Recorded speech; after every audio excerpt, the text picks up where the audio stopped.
On va encore passer la parole à Antoine Awana. Antoine Awana, que répondez-vous quand même à ceux qui pensent que M. Jean Kouete a mieux à faire que de sensibiliser de cette manière-là? Les gens vous disent que c'est le RDPC qui tient le pouvoir. Pourquoi Jean Kouete ne mettrait pas un accent tout particulier sur le bien-être des Camerounais? Monsieur Parfait, ici, oui, permettez que je vole une seule minute. Vas-y. Je trouve même cela maladroit. À quel niveau? Il y a une idée de coup d'État. J'aime que tu se limites à appeler le RDPC. Le RDPC pas empêcher un coup d'État. Il doit appeler les Camerounais. Le RDPC, c'est combien? Mais il ne faut pas l'accuser de ce qu'il Non, moi je dis le RDPC, c'est combien? Mais Kouete n'est pas en train de mobiliser un coup d'État. Sur cette table, il n'y a aucun RDPC. Donc le RDPC, c'est combien? Si le coup d'État commence ici maintenant, et que nous, on ne nous a pas appelé à défendre le Cameroun, faut qu'on appelle les Camerounais. Mais Kouete n'a pas fait sa sortie par rapport au coup d'État. Il mobilise pour que tout le monde soit derrière des futurs. Il a parlé de la notion de coup d'État. Oui, parce que nous avons parlé de ça la semaine dernière. Donc, il y a eu malheureusement des communicateurs du RDPC qui se sont répandus sur certains plateaux de télévision pour dire que certains coups d'État étaient salutaires. Ça s'est sorti de la bouche des communicateurs. Ça a valu que rapidement les Mkoko Bondio et les autres reviennent faire asseoir la cellule de communication. Donc, oui, qu'on rappelle tous les communicateurs pour leur tirer les oreilles. Quand vous dites ça pour les autres, ça peut être vrai pour nous. Oui, parce qu'il ne faut pas seulement tenir des discours sur les plateaux. Si un RDP6 ose dire que certains coups d'État sont salutaires, qu'il sache que pendant qu'il présente un doigt à ces coups d'État-là, il y a 3 doigts qui regardent le RDPC. Antoine, ça peut justifier la crainte de M. Kouete. Permettez quand même, mais M. Kouete est sorti par rapport à un programme du RDPC. Antoine Awana prenne la parole. Mon ami Elimbi, le RDPC qui, entre guillemets, dirige le pays, ne devrait-il pas se concentrer sur le bien-être des populations camerounaises? Avant de répondre, je voudrais dire un mot sur la sortie, je crois que c'était du jeudi dernier, du secrétaire général du comité central du RDPC. En fait, du coup d'État, il y a des éléments essentiels. Lesquels? Et le premier élément essentiel, c'est le secret, la discrétion. Les deux autres éléments, c'est ce qu'on appelle la résistance générale et la résistance organisée. Alors, dans quel champ se situe le secrétaire général du RDPC par rapport à sa sortie? Non, vraiment, monsieur Jean n'est pas stratège, hein. Il ne connaît pas vos différentes... Mais allons-y quand même. Alors, s'agissant donc du secret, lorsqu'il vient donc dire à haute intelligible voix que je mobilise les militants parce qu'on a peur d'un coup d'État, le secret, il n'a pas dit ça. Vous le paraphrasez peut-être. Alors, là, le secret est violé. Ça veut dire quoi, en d'autres termes?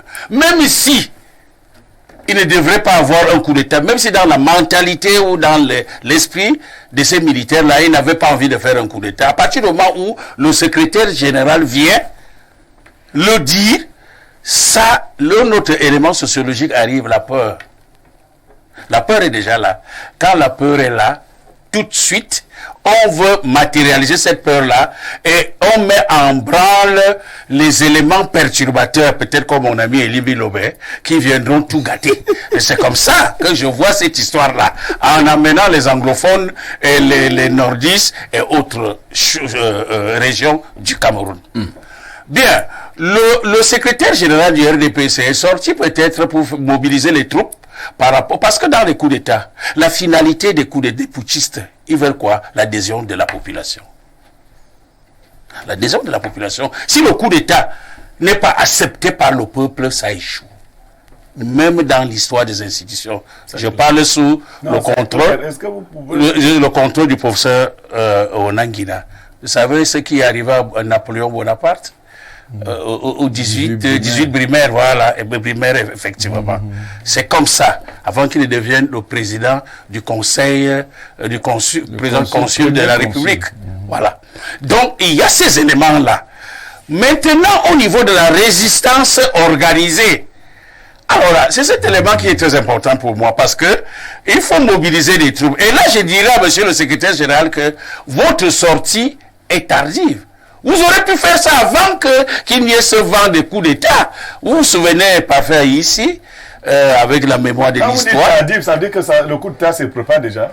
Je prends un exemple pour répondre à votre question. Quand le vent, à partir du sommet de la Baule, le vent de démocratie arrive, il y a un délégué du gouvernement qui a pris son bâton et son micro, il s'est installé à l'hôtel de ville pour dire qu'il n'y aura jamais de multipartisme au Cameroun. Curieusement, Biya a annoncé... Vous comprenez ce que vous dites là? Je comprends très bien. Et j'assume ce que j'ai dit. Vous voulez parler de Basile. Ce n'est un secret donc, pour personne. Donc, le tard. Oui, les carottes sont cuites. Les carottes... Les questions, c'est moi qui les pose. Allez, Antoine, voilà le suite. Les carottes ne sont pas encore cuites. C'est que il aurait fallu pour M. Kouité qu'il commençait cette histoire-là très tôt. Très tôt, avant que ces coups d'État n'arrivent, et surtout celui du Gabon, parce que c'est un voisin. De timing. Oui, problème de timing, parce que en ce qui concerne, non, ça c'est une affirmation très gratuite et très rapide, ça n'a pas de sens. En ce qui concerne donc la sortie, c'est-à-dire, c'est un effet de problème de culture politique et de mobilisation des troupes. Le RDPC, quand même, c'est un parti majoritaire ici. Et le RDPC, en matière de sécurité, a un mot à dire. Beaucoup le parti aussi de Dali Bongo était majoritaire. Ah oui. Oui, mais les contextes ne sont pas les mêmes. Ah, c'est ça. Bon. Les contextes ne sont pas les mêmes. Le contexte camerounais est à part. Le Cameroun est une spécificité politique. Ça, c'est une réalité objective. Personne ne peut contredire ça. Bien. Alors maintenant, voyons-nous si l'effet de contagion... On a fait le coup d'État de 84 au Cameroun. Ah, le coup d'État de 80, que ça, c'était même pas un coup d'État, puisque on a réprimé les putschistes en 2 jours. C'était terminé. Ça, c'est autre chose. Oui. Pas de réussir un coup d'État et l'essayer, c'est autre chose. Non, là-bas, c'était... Je reprends pour te répondre sincèrement, je reprends la déclaration d'Amadou Ahidjo à Radio Monte Carlo. Les Camerounais m'ont trop insulté. Ils n'ont qu'à se débrouiller seuls. Mais si ce sont mes partisans, ils auront le dessus. Est-ce que ce n'était pas également une réponse d'un vieux sage? On comprend donc que comme ils n'ont pas réussi, ce n'était pas ses partisans, c'est ce que ça veut dire. S'ils avaient gagné les mêmes, ils seraient des partisans. Oh, ce n'est même plus la situation à l'heure actuelle. Voilà. Donc, Kouité doit mobiliser les troupes pour que les Camerounais vivent ensemble, pour que les Camerounais soient de bons patriotes. Est-ce que c'est ce qu'il a fait? Ou tu lui donnes un conseil là maintenant, ou bien tu dis ce qu'il a fait? Je suis en train d'analyser ce qu'il aurait pu faire. Ah non, mais par rapport à ce qu'il a fait. Ce qu'il a fait, je l'ai décrié ici, qu'il a violé un secret, un élément sociologique fondamental. Quand il y a secret, non, parce que quand le coup d'État, il a violé, c'est pas d'avoir publié cette histoire-là qu'il risquait d'avoir coup d'État. Il a dit ça. Quand vous dites ça, il n'a pas dit ça. Mal dans les gens. Ça ne peut pas sonner mal par les gens. Oui. Je parle également sous le contrôle de Wanangini. Oui. Vous dites qu'il a violé un secret. Secret. Quand vous dites que quelqu'un viole un secret, ça veut dire que quelque chose était en train de se préparer. Il était moi, je suis venu. au courant. Vous voyez un peu? Je vous ai pris des... Est-ce que vous voyez un peu ce que vous êtes en train de dire? Attendez, je vous réponds sincèrement. Vous allez me comprendre, vous ne me comprenez pas. J'ai fait une analyse objective en disant que en matière... Oui, je vais arriver dans l'élément central d'un coup d'État. Pour qu'on fasse un coup d'État, ce n'est pas quelque chose qu'on annonce à la radio, à la télévision. Jamais. Ça se prépare en secret. Et il y a des pesanteurs internes et des pesanteurs externes qui influencent cette histoire-là. Vous ne pouvez pas venir lors d'un meeting politique, parce que vous êtes secrétaire général, vous verrez annoncer, déclarer. Je vais reprendre l'expression de mon feu professeur Mbomé François. Il disait qu'il me déclare sans rire. Il est venu déclarer au peuple camerounais sans rire qu'on a peur qu'il y ait un coup d'État, donc il faut que je mobilise les troupes du RDPC. S'il te plaît. Voilà. Le RDPC seul ne fait pas la population du Cameroun. Oui, s'il te plaît, ça peu importe. Mais moi, je ne sais pas. Vous parlez de quelque chose que vous lisez dans la boule. Et vous refusez de dire la vérité. La vérité, c'est que le coup d'État du Gabon a fait un régime qui ressemble comme une goutte d'eau au régime qui est au Cameroun. Comment ça communique? Dans le coup d'État, s'il y a un coup d'État au Gabon, le régime camerounais forcément réfléchit à ça. Et là, nous sommes sur un... Est-ce que les réalités gabonaises sont exactement les réalités Je suis de ceux qui... Vous pouvez dire oui, mais je réponds à dire? ta question. Je suis de ceux qui... Je l'ai dit tout à l'heure. Moi, je ne suis pas dans ce fétichisme du Cameroun qui aurait ses réalités. Je sais que les mêmes causes produisent les mêmes effets. Dans les mêmes conditions de température. Et de pression. Donc, comme c'est les mêmes... Oui, les conditions de température et de pression, c'est un régime séculaire, un vieux régime, un régime au Gabon qui a cédé à son fils. Au Cameroun, il y a un discours qui veut que M. Biya laisse le pouvoir à son fils. On laisse d'abord. Qui fait d'abord? Etc. Donc, nous sommes dans des conditions... Nous sommes dans une situation où, au Cameroun, des gens veulent réaliser. Les gens veulent réaliser au Cameroun ce qui s'est passé déjà. Au Gabon a ses réalités et le Cameroun a ses réalités. Vous croyez que la réalité du Gabon est... Je n'ai même pas terminé. Non, je tourne rapidement. En quelques secondes, mon ami Elimi Lobé, vous croyez que, raisonnons par des postulats, vous croyez que s'il y a coup d'État au Cameroun, c'est le directeur de la garde républicaine qui prendra le pouvoir? Mais ça peut être lui. Qu'est-ce que tu as fait? Ça peut être lui. Qu'est-ce que tu as fait? Je veux des réalités. Non, qu'est-ce que tu as fait? C'est pour te dire que ce qui s'est passé au Gabon, c'est dans un contexte précis. Et ce qui peut se produire au Cameroun, ça sera aussi dans un autre contexte précis. Non. Ça, c'est la réalité. Merci beaucoup. Je voudrais d'abord... Vous ne savez pas, même un sergent de la garde présidentielle peut prendre le pouvoir. J'ai parlé du un ministre de la Défense peut faire un coup d'État. S'il vous plaît, ainsi de suite. Le coup d'État peut sortir de partout. Je voudrais repréciser ici que nous n'avons jamais dit que le secrétaire général du comité central, le RDPC, est venu dire qu'un coup d'État se préparait au Cameroun. Il faudrait que nous soyons rigoureux. Je suis d'accord avec le professeur Wanangini qui nous l'a dit. Alors, professeur Wanangini, on fait maintenant un procès à Jean Kueté. Il a eu la maladresse de venir parler d'une affaire aussi délicate. Je vous ai dit que les initiatives politiques sont délicates. Vous pouvez penser faire quelque chose et en réalité, vous obtenez des effets qui sont contraires à ce que vous attendiez. Si la coordination politique de l'initiative n'a pas été complète, ça veut dire que le secrétaire général du comité central du RDPC a pris une initiative solitaire sans en référer au président national. Soit le président national peut approuver, soit le président national peut dire, le risque c'est qu'il peut donc créer l'alarmisme. C'est-à-dire là où il pensait rassurer, il crée l'alarmisme parce qu'il expose l'appareil politique à une perception de vulnérabilité.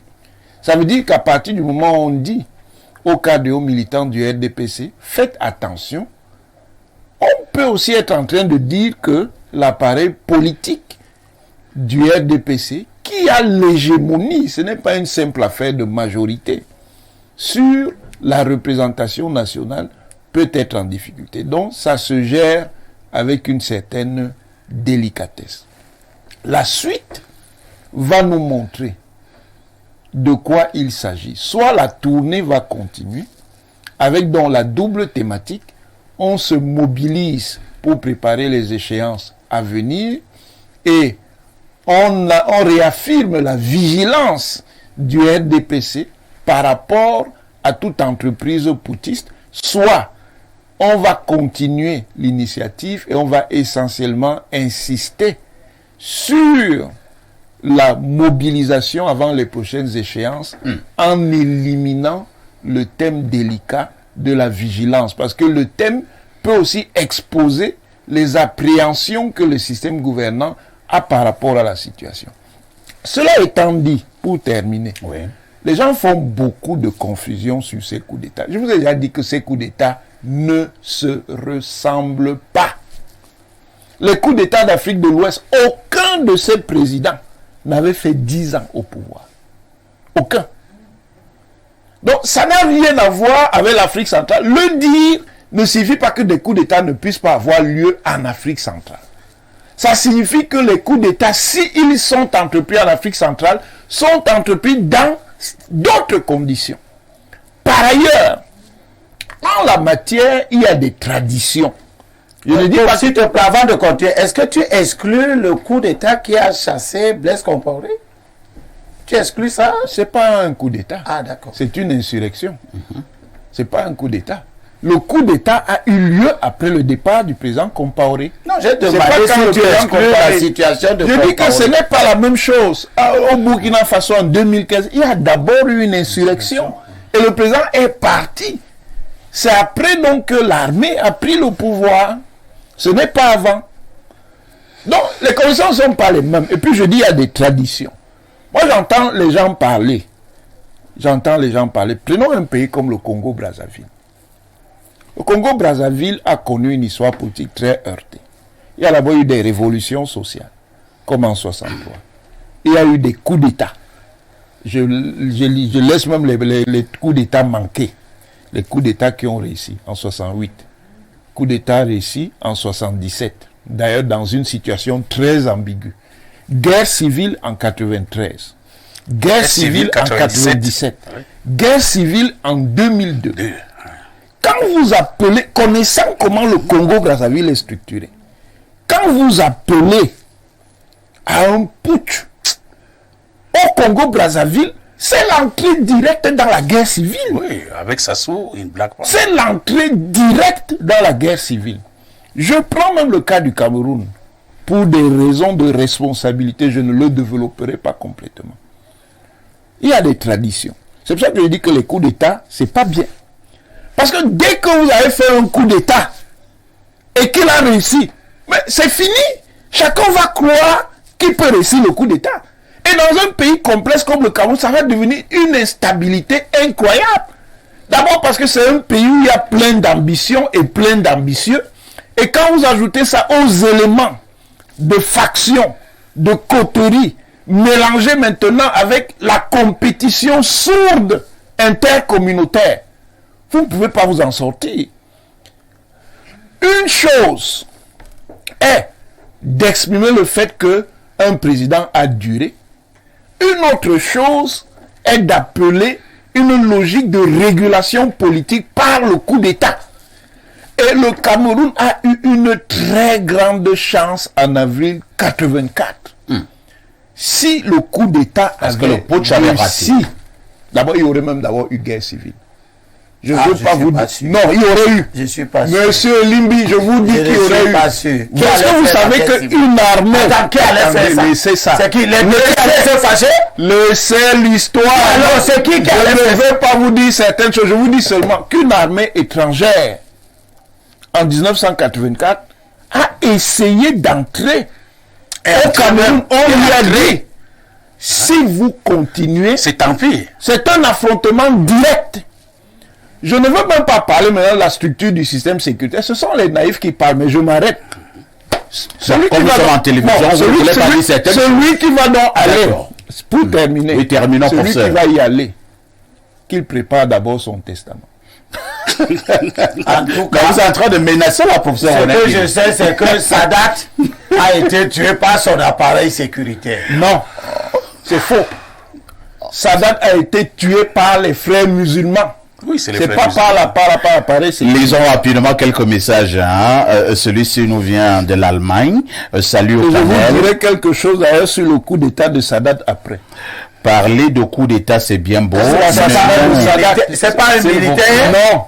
Ce sont les frères musulmans qui ont tué Sadat. C'est pas un militaire. Non, ce sont les frères musulmans. Le fait qu'il ait été qu'il y ait eu des militaires, c'était des gens des frères musulmans. C'était pas l'appareil. Sadat a été tué par un militaire. Je dis que ce sont les frères musulmans. À l'occasion de ce sont les frères musulmans qui ont tué. Et tu dis que ces militaires appartenaient aux frères musulmans. Je dis que ce sont les Ikhwan al-Muslimin qui ont tué Sadat. Vous parlez de quoi?